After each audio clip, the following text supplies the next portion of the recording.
Sabi nila, JNT na lang daw, baka maka-lesser price. Pero pagdating dito, na stress talaga ako dito. Imagine, naka-last bake siya. Ay, ganyan, de. Tita Barla Love Your Life. Yes, welcome to my vlog. Please subscribe and click the notification bell for more updates. See ya! Tita Barla at ang bago niyang buhay. Bagong ticket. Last week of January, tumatawag yung mga dati kong kasamahan na truckman. Good afternoon everyone. Today is February 8, 2026. This is Tita Barla. Welcome to my channel. Tumawag yung truckman kasi daw may ipabigay daw sa akin from the company. Nanghingi kasi ako ng kalendaryong malaki ba? Kasi dito sa amin wala talagang nagbibigay ng kalendaryong malaki.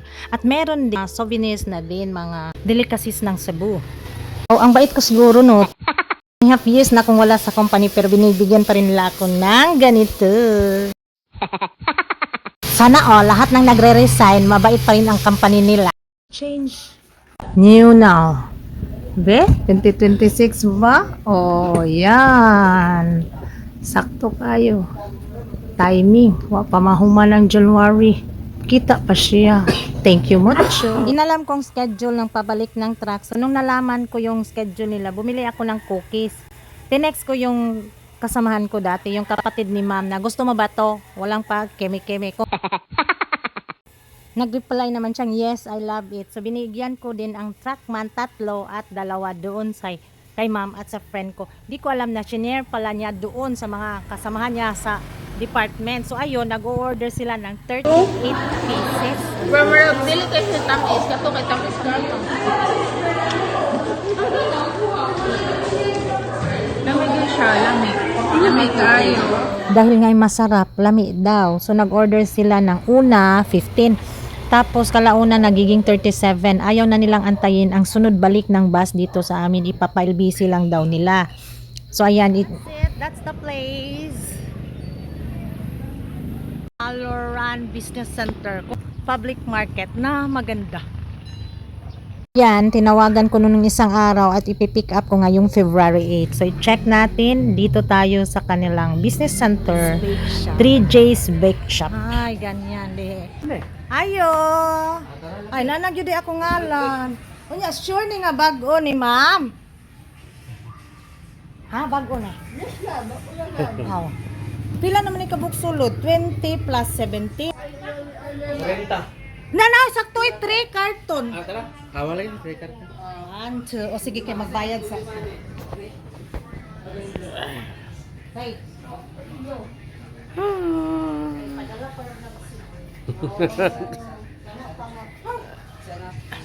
Asa na akong pakutin? Ay, hindi ko musog ko. 40 ramay na adirin. So wala pa ko'y kapin. Kaya ko ha. Tawag na ko lang. 1, 2. O, itawag ni Jen. Jen ko ako nagunggan. Madam to? Butal. Ari mo diri pamalit oh. The old, unsay nga na ni Bayan, Dalaga, Pink. Sa tagaan lang gyapon ko. Maabot na gyud ning Cebu ha, pero ako ra ning gipasalubong nila. Nya karon gipa-order na ko daghan.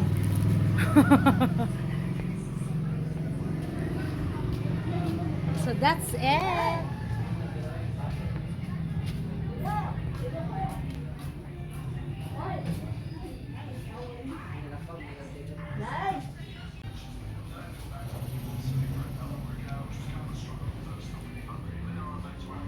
Ayan, tinulungan kami.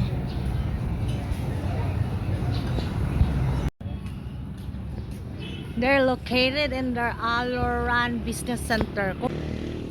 Public market na maganda. Okay. Okay. Uy, hinayin. Bilang tayo guys ng ating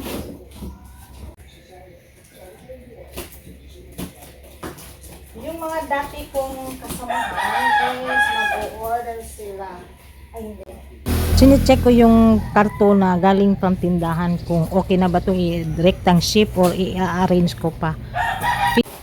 Model na tayo nito, guys. Hi! Cookies! Takpan kita dyan. Cookies for life. Sud siguro na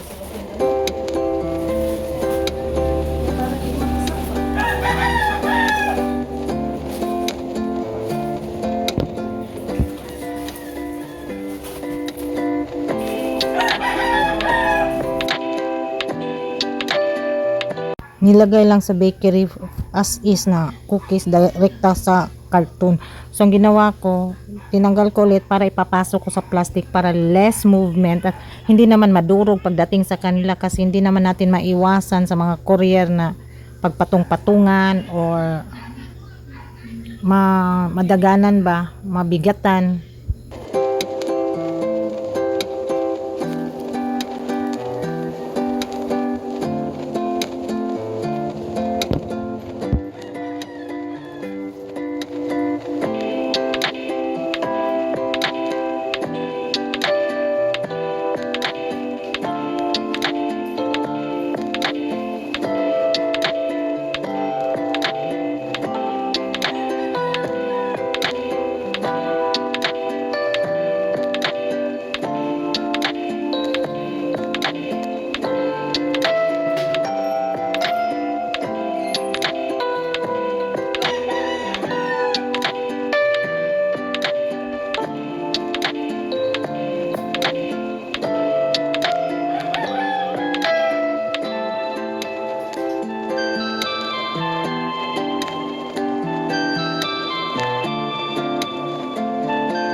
Sabi nila, JNT na lang daw baka maka-lesser price. Pero pagdating dito, na stress talaga ako dito.